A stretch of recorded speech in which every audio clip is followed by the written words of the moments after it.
This is the Mop Up. I'm David Feldman in New York City. Thank you so much for finding me. Please like this episode so I remain in your feed. The Ayatollah, are we doing this? There we go. The Ayatollah Ali Khamenei, Iran's 86-year-old supreme leader, in a televised address warning the United States would suffer irreparable damages if it attacks his people. He said Israel made a grave mistake launching these attacks and promised, quote, a strong response to the terrorist Zionist regime, adding, we will show the Zionists no mercy. Khamenei said the fact that Israel needs America's help proves they are losing. He called Donald Trump's demand for unconditional surrender absurd, adding, Iranians are not frightened by him. The UN now reporting Israel has succeeded in destroying 2 Iranian factories that produce nuclear centrifuges. The Director General of the United Nations nuclear watchdog, Rafael Mariano Grossi, said Wednesday, thanks to the bombing campaign, he is now unable to locate Iran's stockpile of enriched uranium. Earlier this month, before Israeli attacks began, Grossi warned Iran's uranium was perilously close to becoming weapons grade, adding for the first time in 20 years, Iran had become non-compliant when it came to weapons inspectors. According to UN inspectors, Iran has 902 pounds of enriched uranium, enough to produce 10 nuclear-tipped bombs if it ever decided to purify that uranium any further. But so far, it hasn't. And it says we have no desire to do that. Before Israel launched the attacks, the UN inspectors warned, they warned this earlier in June, that it would take Iran only 2 weeks to upgrade their uranium to weapons grade. This assessment running counter to the United States intelligence community's most recent report this year, where they said it would take Iran 3 years, not 2 to 3 weeks, 3 years to achieve that level of purified uranium if it wanted to. Grossi said despite Iran being non-compliant and hiding some of its research, he said before the Israeli attacks began, United Nations inspectors were able to conduct examinations of Iranian nuclear facilities at least once a day, but they said they weren't completely forthcoming. He said since the attacks began, it is now impossible to keep track of where the uranium is. Grossi, this is the UN inspector, said there is no evidence to suggest Iran had taken any steps towards producing a nuclear weapon. But he added, quote, no country in the world is enriching uranium at this level, unquote. Grossi said many believe Iran, quote, has all the pieces of the puzzle.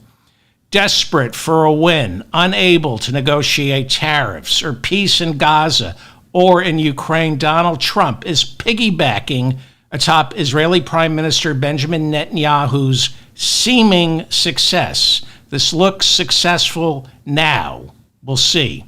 Trump declaring we, the United States, not Israel, we have complete control over Iranian airspace. On Wednesday, Trump said, quote, I wouldn't say that we won anything yet. I would say that we sure as hell made a lot of progress. We'll see. The next week is going to be very big, maybe in less than a week, unquote. We, I know we share intelligence and weapons with Israel, but we? So then when and if war with Iran turns into a years-long slog, he, Donald Trump, suddenly becomes Mr. Peace, Love, and Understanding by walking away from the mess, claiming there's no dealing with any of these people. He likes it now. He likes it now. According to the New York Times, Trump advised against the attacks and only joined the pro-war camp immediately after the first day when Israel seemed to be succeeding. So he basically slapped his name on the war as though it's a licensing deal, like, sneakers or Trump Mobile, his new phone service. This is all a branding exercise for Donald Trump while people are being killed. And by Wednesday, Trump delighted in the madman role, first played by Ronald Reagan, who in the early 80s decided to keep the Soviets off guard by making wild statements, giving off the aura of unpredictability. So, when asked if the United States would assist Israel in its bombing campaign, Trump said yesterday, quote, "Nobody knows what I'm going to do. I may do it. I may not do it." He's doing what Reagan did in the early 80s. There's nothing original about Donald Trump. Hitler, Reagan, he doesn't care who he steals from. And you don't know what you're going to do until Benjamin Netanyahu tells you. On Wednesday, Trump beamed when he declared Iran is totally defenseless. He said they have no air defense whatsoever. Israeli military spokesman Efi Defrin confirmed Israel's Air Force is in fact flying freely over Iran, calling Israel's air superiority unprecedented as it's able to target Iranian military and nuclear research installations. He said more than 1,100 targets have been hit as the war now enters its sixth day. On Wednesday, Russian President Vladimir Putin called Iran his ally and friend, but added they rejected his offer at the beginning of the year to assist in building up their air defenses. Putin now saying there's nothing I can do to help them other than mediate a ceasefire. Some of Iran's missiles and drones have been able to slip past Israel's much celebrated Iron Dome defense shield. Close to 24 Israelis, maybe more, have been killed after Iran succeeded in targeting apartment complexes, universities, and Israel's Mossad headquarters. That's their intelligence agency. Israel's ability to shoot missiles out of the sky requires what are called arrow interceptors, which one U.S. defense expert said Israel is running low on. He added that while the United States can replenish the supply, it can't do so forever. So it's believed that Israel's Air Force has succeeded in destroying a huge chunk of Iran's stockpile of ballistic missiles. Some estimate that Iran has fewer than 1,000 ballistic missiles left. Israel now claiming it has eliminated 1/3 of Iran's missile launchers, which might explain why, as we enter the sixth day of fighting, Iran's retaliatory strikes are less voluminous. Trump told reporters he speaks with Netanyahu every day. Trump called him a good man who has been, quote, very unfairly treated by his country. He added, very unfairly. Trump delighted in telling reporters that Iran for the past 40 years has been a regional bully, but now, quote, they're not bullies anymore. Trump then said Iran reached out to him asking for a meeting inside the White House, but a spokesman for Iran who works over at the UN denying Iran ever asked to negotiate, saying, quote, no Iranian official has ever asked to grovel at the gates of the White House. The spokesman added, Iran does not negotiate under duress. But there does seem to be evidence that Iran is reaching out to Israel. Earlier in the week, the Wall Street Journal reported Iran, going through back channels, asked Israel to come to the table and negotiate. Al Jazeera reporting 2 Iranian government jets have landed in Oman, which, along with Qatar, has repeatedly offered to negotiate an end to the fighting. Qatar saying Iran signaled it would agree to negotiations, but only if Israel, quote, calmed things down. There are also reports that Iran's newly elected president, Masoud Pezeshkian, sent some sort of message to the leader of Qatar. The leader of Qatar is refusing to divulge the contents, but most experts agree That letter was an offer to come to the table if Israel is willing to come to the table. Iran, now reporting an Israeli airstrike in Tehran, hit a building that houses the Red Crescent Society, which in America we call the Red Cross. The internet in Iran is reported to be almost completely shut down.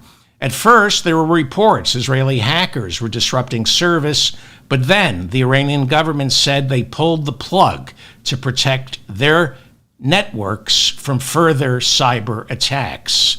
Israel temporarily hacked Iranian state television and began running video of Iranian women back in 2022 marching through the streets demanding equality. A message then flashed on the screen urging the Iranian people to revolt against their regime. Netanyahu, when the attacks first began, said he hoped his missiles would result in the Iranian people removing its current leadership.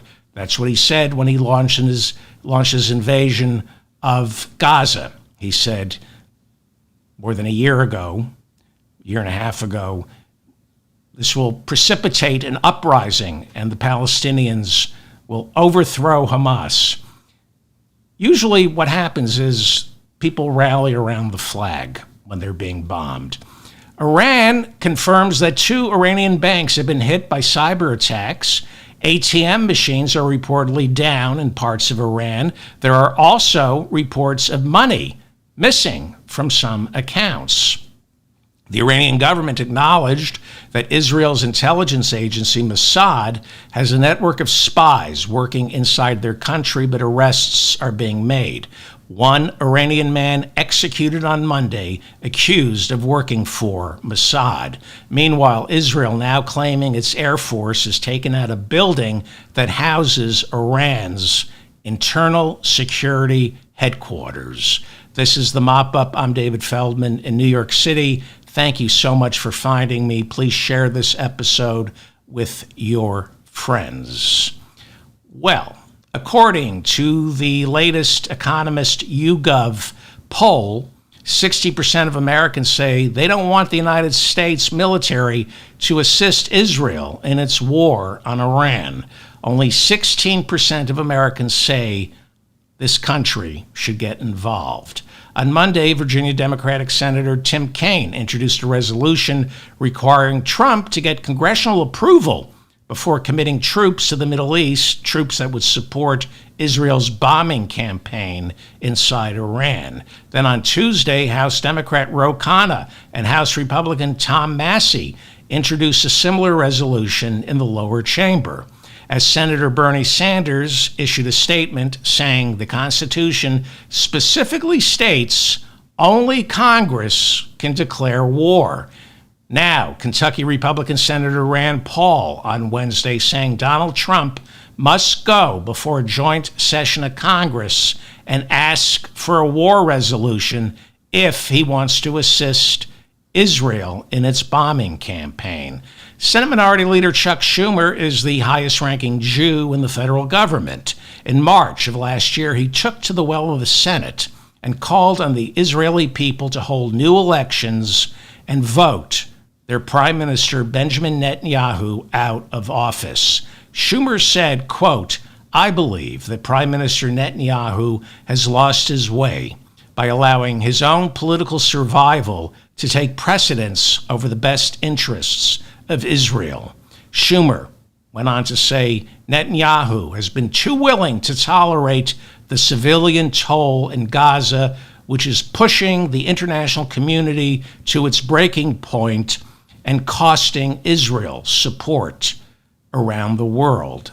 Schumer went on to say Netanyahu has surrounded himself with far-right extremists whose policies are pushing Israel towards international isolation and eroding support for Israel in the United States and globally. On Wednesday, Schumer demanded Trump provide all 100 members of the United States Senate a classified briefing on Israel's bombing campaign, a bombing campaign purportedly to wipe out Iran's nuclear capability, which has now entered its 6th day.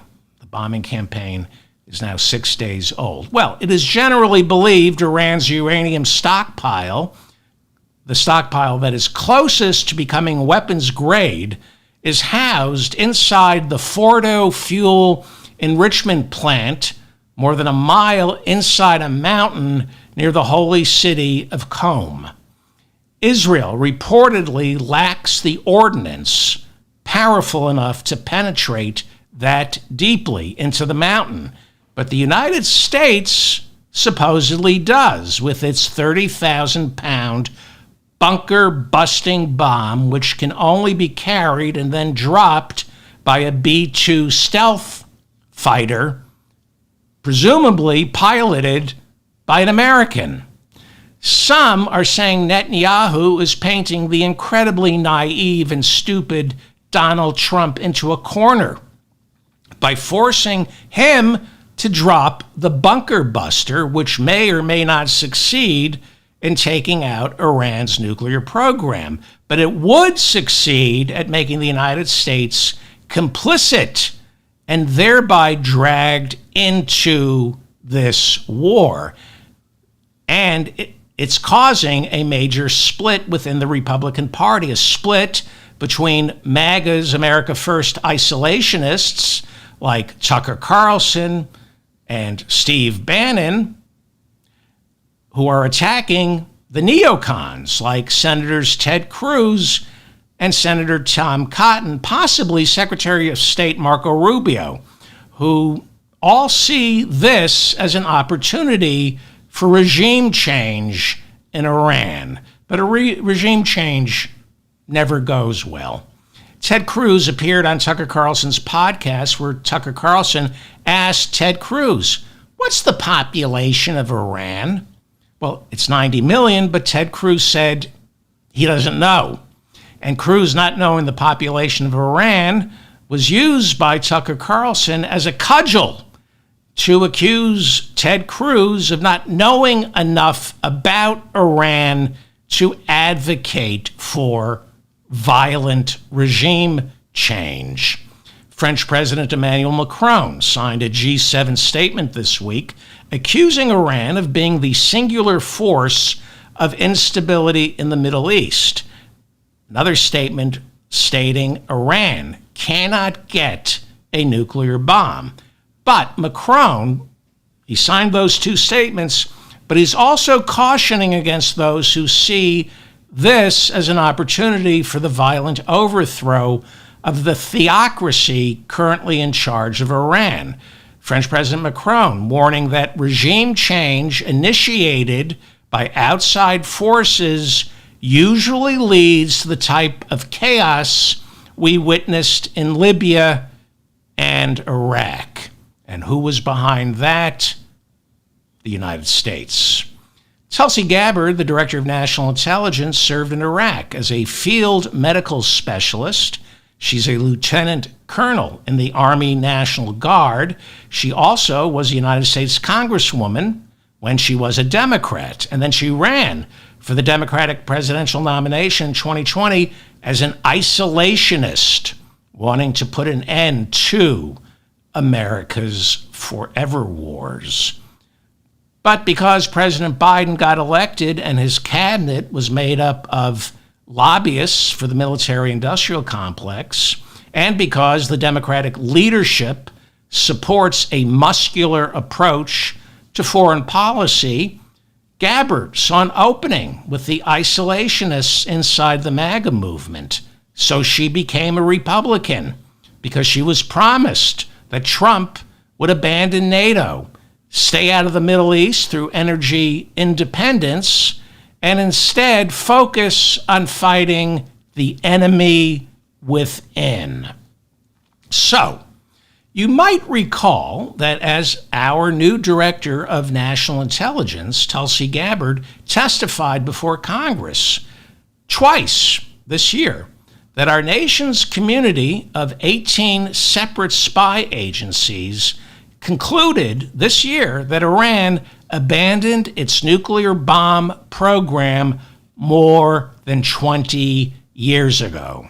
Okay? That is conventional wisdom among our intelligence community that Iran abandoned its nuclear bomb program more than 20 years ago, which is why, up until the bombing mission started, Trump was saying to Netanyahu, don't do it. Her testimony, Gabbard's testimony, appealed to the isolationist wing of the Republican Party, the MAGAs. But now there are reports that Trump wants to get rid of Tulsi Gabbard, that he's a closeted neocon who believes real men go to Iran, or if it looks like we can win, real men go to Iran. We'll see what happens when this turns into a quagmire, how neocon-y Donald Trump truly is. So there are now reports that Trump wants to not only get rid of Gabbard because she's soft on Iran, he also wants to eliminate the entire office of Director of National Intelligence. This is a position established in the aftermath of 9/11. George Bush wanted to make sure our nation's spies were communicating properly to avoid another 9/11. No, they were communicating properly, George. You weren't reading their intelligence reports, especially the one titled Osama bin Laden intent on flying jet airliners into the World Trade Center. So he had to pass the Patriot Act and create the Director of National Intelligence, accusing the intelligence community of not connecting the dots. No, you weren't reading your daily intelligence briefings, you lying scumbag, war criminal, George W. Bush. So, Trump reportedly wants to fire Tulsi Gabbard as Director of National Intelligence and just get rid of the entire office of Director of National Intelligence and remake the CIA, turning the CIA into our government's intelligence hub, as in the Central Intelligence Agency. Gabbard reportedly alienated Trump last week after she recorded a short video warning of warmongers within our government who are leading the world to the brink of nuclear annihilation. Defense Secretary Pete Hegseth testified before the Senate Armed Services Committee on Wednesday. He refused to divulge what President Trump's plans are for Iran. He says he's not telling anybody. So I guess to find out what the plans are, we have to log on to one of Pete Hegseth's top secret group signal chats that he's having right now with his wife and two brothers. Hegseth was asked if the Pentagon had plans for the day after, for what happens if Israel and possibly the United States actually succeed in toppling the Iranian government. What's the plan for the day after? Because George W. Bush didn't have a plan for the day after Iraq. He assumed regime change would take place naturally and the people would rise up against Saddam Hussein. They didn't. But Hegseth said, don't worry, we have a plan for everything. Maine Senator Angus King, an independent who caucuses with the Democrats, asked Hegseth on Wednesday why he would go out of his way to rename Army bases after Confederate generals. King said, why would you do this? I just don't understand what the motivation is to rename bases for people who took up arms against their own country on behalf of slavery. Hegseth said, I did this because it was necessary. It was necessary because our soldiers feel a deep historical connection to these leaders. You mean our white soldiers, and not all our white soldiers, just the ones whose bodies, just like Pete Hegseth's, are covered in neo-Nazi tattoos. Then Nevada Senator Jackie Rosen asked Hegseth why he would hire Kingsley Wilson as the Pentagon's chief press spokesman spokesperson, given her history of spreading anti-Semitic conspiracy theories on social media. Hegseth said, "Oh, Wilson does a fantastic job." And then Hegseth accused Senator Rosen of mischaracterizing past statements of Kingsley Wilson. He said, "You're just trying to win political points." Senator Rosen then called Hegseth despicable. She said, "You ought to be ashamed of yourself." She accused Hegseth of not being a serious person, and she said he's not serious. She said, "You're not serious about rooting out and fighting anti-Semitism within the ranks of the Department of Defense." Later, Senator Rosen accused Hegseth of being feckless and unfit to command our military. Hegseth then looked at the clock and said, "Senator, I believe your time is up." Senator Rosen responded, "It's not up to you to tell me when my time is up."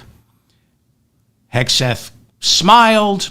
Senator Rosen shot back, "And I don't appreciate that smirk, sir. You are the Secretary of Defense." Senator Mazie Hirono, Democrat from Hawaii, asked Hegseth if he would obey an order like the one given by Trump in his first term, where he instructed then Defense Secretary Mark Esper to shoot Black Lives protesters in the legs. Hegseth refused to answer the question. So, Michigan Democrat Senator Elisa Slotkin continued the line of questioning, wanting to know if Donald Trump ordered Hegseth to tell soldiers to shoot protesters in the legs the same way Trump instructed then Defense Secretary Mark Esper to shoot Black Lives protesters in the legs. And she asked, "Would you obey that order?"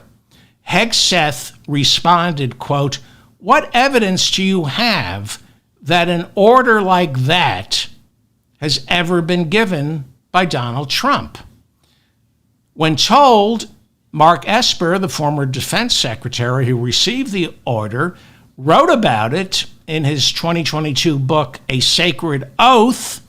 Hegseth said, quote, "Senator, I'd be careful of what you read in books and believing it, except for the Bible," says the man who obviously has never read it. This is the Mop-Up. I'm David Feldman in New York City. Thank you so much for finding me. Please share this episode with your friends. These shows are being throttled back, so I need your help. So please share this episode, subscribe to my channel, my newsletter, and leave a comment. If I got anything wrong, I issue corrections. The Republican-controlled Senate Judiciary Committee began hearings Wednesday looking into Joe Biden's mental fitness to determine whether he was in charge during his last year in office or if a small cadre of staffers were making all his decisions. Democrats walked out of the hearings, calling it a major distraction from the important issues facing our nation, but not before the ranking member, Senator Dick Durbin of Illinois, played a short video highlighting Donald Trump's obvious cognitive decline. Nobody from the Biden administration testified. The witnesses included Trump's first press secretary, Sean Spicer. Sean Spicer talked about Joe Biden's mental decline. Remember Sean Spicer, who famously called Trump's empty inauguration the largest crowd ever assembled to see a president sworn in? Period. That was in the Senate. Meanwhile, the House is also launching an investigation into Joe Biden's mental fitness because, what, they're going to impeach him? House Oversight Chairman James Comer will oversee those hearings. Actually, they probably will try to impeach Joe Biden. Trump was impeached after January 6th while he was no longer in office. So I would not be surprised if they begin impeachment proceedings against Joe Biden. So James Comer is leading the House investigation into Biden's mental fitness. He led the investigation into Biden's impeachment. Remember? That was last year. He came up empty when his lead witness, who claimed then Vice President Biden accepted a bribe from Ukrainian oligarchs, that witness, well, he ended up pleading guilty to spreading that lie in exchange for payment from the Russian government. That whole lie about Vice President Joe Biden coming to Ukraine and ordering Ukraine to fire the lead prosecutor because he wanted to protect Burisma. That whole lie, the guy who spread it testified for the Republicans, being sent to prison, pleading guilty, took money from the Russian government to spread that lie. Our FBI chief, Kash Patel, announced he has uncovered new evidence showing that the Chinese Communist Party played an instrumental role in getting Joe Biden elected in 2020.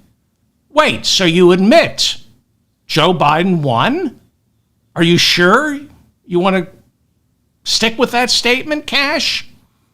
Well, our FBI chief, who before heading the FBI was selling supplements online to rid your body of the COVID vaccine, Kash Patel, says he's uncovered new documents that provide alarming proof that the Chinese government conducted a mail-in ballot scheme to throw the 2020 election in Biden's favor. So what's he doing as FBI director? What's he doing with these documents? Well, obviously, he's turning them over to Pam Bondi, the Attorney General, to prosecute. Oh, no. He's turning the documents over to Republican Senator from Iowa, Chuck Grassley, chairman of the Senate Judiciary Committee, and he's asking Chuck Grassley to investigate. Really? Because it's supposed to be the other way around. The Senate Judiciary Committee holds hearings first and then makes a criminal referral to the Justice Department, which then asks the FBI to investigate. But Kash Patel is turning it upside down.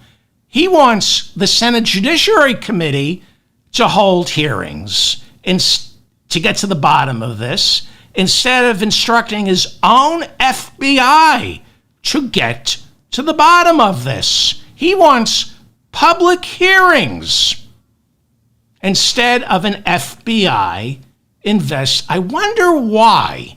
I wonder why that is. Why, instead of launching an investigation through his own FBI, an investigation into this voter fraud, instead of the head of the FBI launching his own investigation, he's asking Chuck Grassley to hold public hearings on this.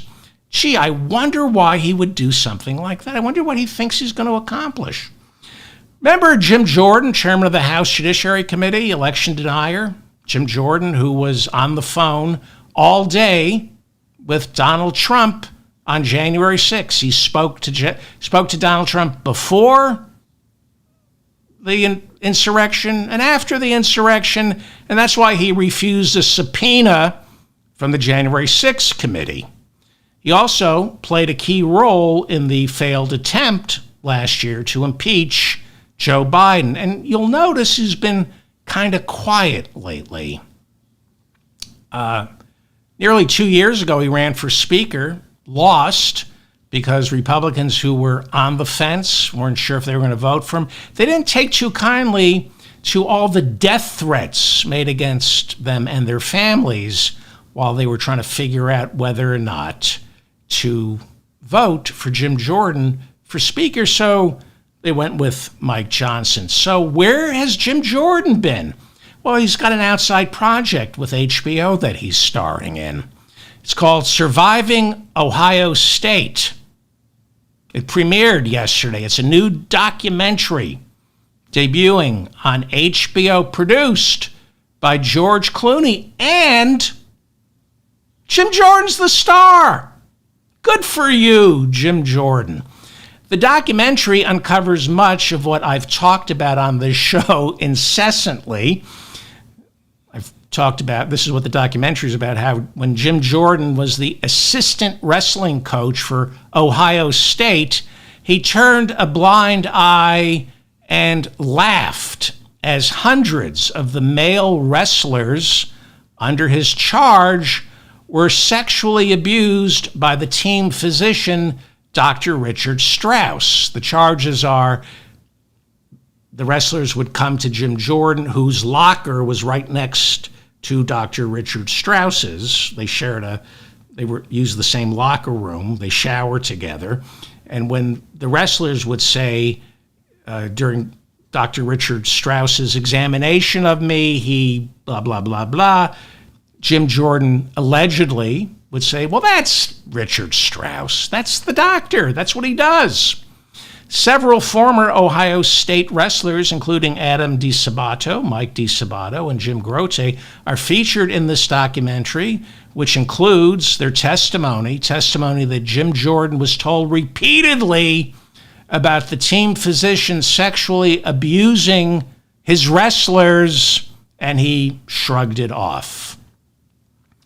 Meanwhile, Donald Trump's One Big Beautiful Bill, which throws 16 million Americans off health insurance while giving tax breaks to the richest 1%, thereby adding $3.3 trillion to our national debt, that big, beautiful bill is winding its way through the Senate. The Senate hopes to pass the bill and get it to the president's desk for his signature sometime before July 4th. But Republican Senator Ron Johnson of Wisconsin now saying if the bill went before the Senate as is right now, it would fail. Both he and Senator Ted Cruz are warning they don't see how this bill could pass before July 4th. Well, Senate Majority Leader John Thune is reportedly ready to introduce the bill in the middle of next week for a series of procedural votes, followed by open floor debate, and then a vote, all before July 4th. One of the crown jewels inside this bill is eliminating the estate tax on the first $30 million married couples leave to their worthless children. That's in the bill. Married couples can leave $30 million to their children, and their kids don't have to pay a penny in taxes. And to pay for that $30 million tax-free gift from their parents, you and I must work for Medicaid and food stamps. Why? Because Speaker Mike Johnson says, I'm not making this up, it is immoral for Americans to get things for free. I swear to you, when he talks about work requirements for Medicaid and food stamps, he says it's immoral for Americans to get things for free. He said making Americans work for food stamps and Medicaid, quote, is the moral component of this budget bill. But you can leave $30 million tax-free to your children who don't have to work for anything, which is why they end up becoming alcoholics, drug addicts, right? That's the moral component. You want a moral component? Redistribute the wealth. Take it away from people who can leave $30 million tax-free dollars to their worthless children. You're worthless. If you get $30 million from your parents tax-free, you are a worthless human being. Seriously, you're worthless. You should be ashamed of yourself. Last year, a jury ordered Donald Trump to pay By the way, Donald Trump was left hundreds of millions of dollars. What did he do? He squandered all of it. He squandered every penny of it. Last year, a jury ordered him to pay E. Jean Carroll $83 million, and I believe that is tax-free. I think you don't have to pay taxes on a civil settlement. Let me know in the comments section. So E. Jean Carroll was awarded $83 million after a jury found Trump civilly liable for defamation, and what the judge in that case said was, quote, rape in the common law parlance. So far, Trump is appealing that verdict. And while he has yet to pay Carroll $83 million, Trump himself has earned $15 million off that verdict because he sued ABC News after last year anchor George Stephanopoulos said on the air that a jury found Trump civilly liable for rape. Okay? So Trump sued.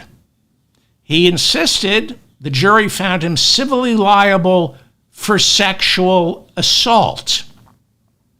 Well, that is true because the state of New York, unlike most states, delineates the difference between sexual assault and rape, as if there is any. There isn't a difference between sexual assault and rape. That is why the judge in the trial put into writing twice that in common law parlance, Donald Trump was found guilty of rape. But ABC News is owned by Disney, and they have deals before the FCC, the FTC, the Justice Department, so they decided to write a check to Donald Trump for $15 million, thinking, oh, that'll stop him. They settled instead of doing the honorable thing, which is allowing that lawsuit to proceed, where they most assuredly would win and have their court fees paid for by Donald Trump. This is a frivolous lawsuit. Disney decided to throw George Stephanopoulos and the First Amendment under the bus, and Trump walked away with $15 million. Meanwhile, E. Jean Carroll has yet to get what's owed to her. Well, yesterday, this is unbelievable. And, you know, I read everything, and I'm dead inside. I'm not outraged. I just read it, I organize it, and I tell you about it. And I try not to get angry. And I'm not going to get overwhelmed by the chaos and the lies. Yesterday, a federal appeals court turned down Trump's request to transfer the E. Jean Carroll lawsuit. He's appealing the $83 million settlement. His lawyers are asking that this lawsuit be transferred to the federal government and away from Trump. They're asking to the appeals court, the government should be the defendant, not Donald Trump. Why? Did the jury find the federal government civilly liable for raping E. Jean Carroll in the common law parlance? Well, it was in Bergdorf Goodman, but it was rape in common law parlance. Anyway, you know what? I get up, I underline things. Don't get upset. Don't get upset. Trump's lawyers, who should be disbarred, they cited the Westfall Act, which confers some immunity from prosecution to federal employees for actions performed while they're working for the federal government. Now, Even a 2-year-old would know that the rape in common law parlance took place back in the 90s when Donald Trump was a bankrupt real estate and casino mogul. He wasn't working for the federal government. He just owed them millions and millions of dollars in taxes. The verdict was rendered last year, and he wasn't president. He wasn't a government official. This has nothing, but when you have access to super PACs willing to pay lawyers millions and millions of dollars to clog our courts, you make these arguments. Kelly Loeffler, who served briefly as I read it and I thought, no, I'm not going to get upset. This is supposed to be insulting to my intelligence. This is the plan, and I'm just not going to fall prey to it. Kelly Loeffler, who served briefly as the Republican senator from Georgia, now serves as Trump's head of the Small Business Administration. Wired magazine reporting that Loeffler last week conducted a Small Business Administration Flag Day ceremony where she raised the American flag, and then, alongside the American flag, she raised an Appeal to Heaven flag. You might remember the Appeal to Heaven flag. It has become a symbol for white Christian nationalists, racists, intolerant bigots who believe the federal government belongs not to the American people, but to white Jesus. Some of the insurrectionists brandished an Appeal to Heaven flag when they stormed the Capitol on January 6. That very same flag also stands outside the office of our white Christian nationalist Speaker of the House, Mike Johnson.